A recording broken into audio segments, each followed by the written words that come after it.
Have you ever felt that gut-wrenching twist when something just feels off? That's where our story begins today. Not with a bang, but with a whisper. A quiet, unsettling feeling that something in a seemingly perfect life was fundamentally broken. Let me introduce you to Mark.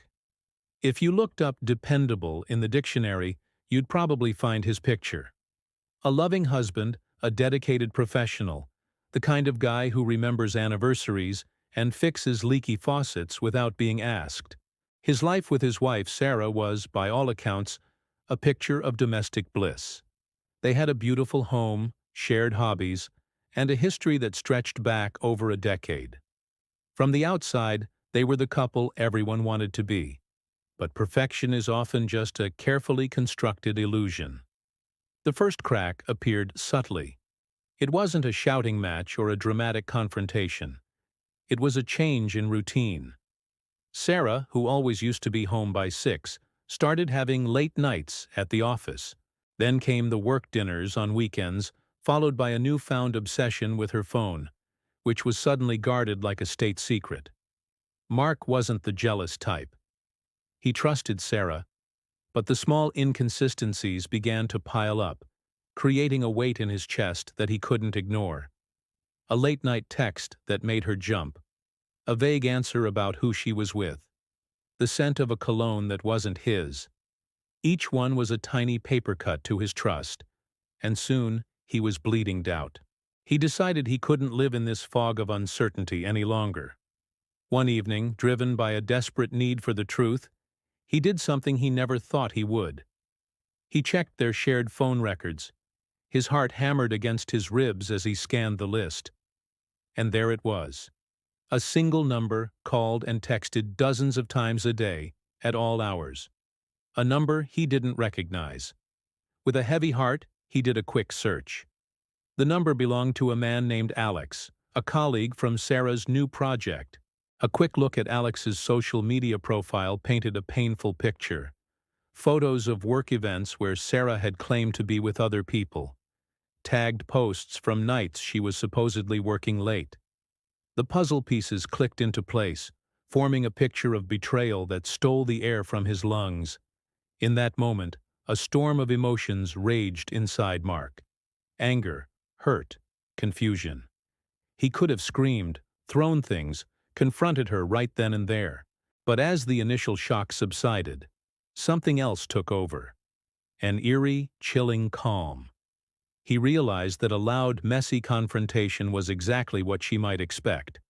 It would give her the chance to cry, to make excuses, to twist the narrative. No, he wouldn't give her that satisfaction. He closed the laptop, took a deep breath, and let the cold wave of clarity wash over him. His pain wasn't going to be a spectacle. It was going to be a catalyst. His revenge wouldn't be loud and fiery. It would be quiet, calculated, and colder than the lies she had been feeding him. The game had changed, and Mark was about to write his own set of rules. Over the next few weeks, Mark became the epitome of the perfect husband. He brought Sarah flowers, cooked her favorite meals, and listened attentively as she spun tales of her stressful days at work. He'd nod and smile, his eyes betraying nothing of the storm raging within. Each lie she told was another piece of evidence he filed away, another brick in the wall he was building around his heart. While playing the role of a lifetime, Mark was meticulously planning his next steps. He wasn't just leaving. He was systematically disentangling their lives with the precision of a surgeon. He met with a lawyer, quietly understanding his rights and options. He documented everything: the phone records, the social media posts, the credit card statements showing hotel rooms and expensive dinners for two. His evidence file grew thicker by the day. He started separating their finances, moving his own savings into a new personal account. He carefully appraised their shared assets, from the house to the art on the walls. He was preparing for the end, but on his own terms. Sarah, completely oblivious, reveled in his renewed attention. She probably thought her little act was working, that her loving, trusting husband suspected nothing. She couldn't have been more wrong. The D-Day he chose wasn't random. It was their anniversary. The irony was a bitter pill, but a necessary one for the story he was writing. He booked a table at the same fancy restaurant where he had proposed all those years ago. He told Sarah to dress up, promising a night to remember. And oh, it would be. As they sat across from each other, surrounded by candlelight and the soft murmur of other couples, Sarah was glowing. She raised her champagne glass. "To us," she said, her smile as bright as it was fake. "To another wonderful year." Mark met her gaze, his own expression unreadable. He raised his glass. "To the truth," he replied, his voice even and calm. He took a sip, then placed his glass down with a soft click. "And to new beginnings." He reached into his jacket pocket, but instead of a velvet jewelry box, he pulled out a thick manila envelope and slid it across the table. Sarah's smile faltered. "What's this?" she asked, her voice laced with confusion. "That," Mark said, his voice still unnervingly calm, "is a detailed record of your affair with Alex for the past 6 months. Phone records, hotel receipts, even some screenshots of your rather descriptive texts. I believe my lawyer will find it very useful." The color drained from her face.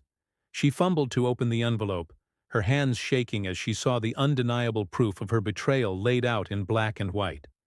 She looked up at him, her eyes wide with panic and disbelief.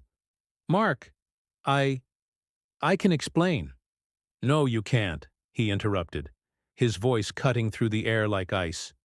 "You've had 6 months to tell the truth, and you chose to lie to my face every single day.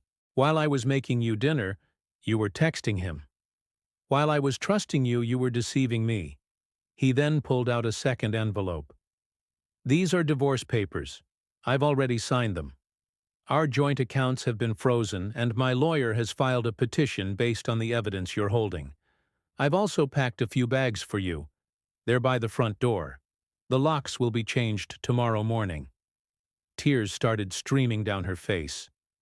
"Mark, please, don't do this. I love you." Mark stood up, adjusting his tie.